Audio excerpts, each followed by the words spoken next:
السلام علیکم ورحمۃ اللہ وبرکاتہ۔ بسم اللہ الرحمن الرحیم۔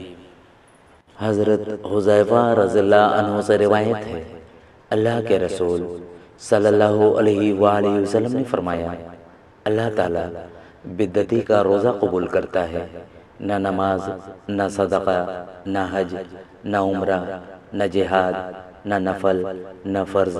وہ اسلام سے اس طرح نکل جاتا ہے جس طرح گوندے ہوئے آٹے میں سے بال نکل جاتا ہے۔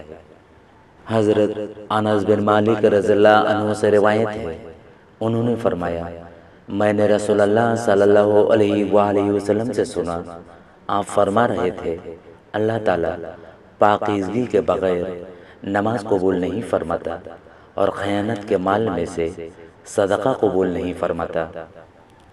حضرت رافع بن خدیج رضی اللہ عنہ بیان کرتے ہیں، رسول اللہ صلی اللہ علیہ وآلہ وسلم نے فرمایا، نماز فجر روشن ہو جانے پر پڑھو کیونکہ وہ زیادہ باعث اجر ہے۔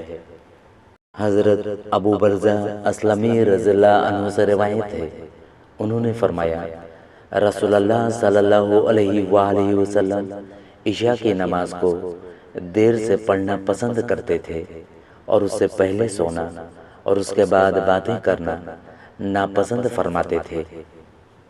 حضرت عبداللہ بن عباس رضی اللہ عنہما سے روایت ہے، رسول اللہ صلی اللہ علیہ وآلہ وسلم نے فرمایا، 3 آدمیوں کی نماز ان کے سروں سے ایک بالشت بھی بلند نہیں ہوتی۔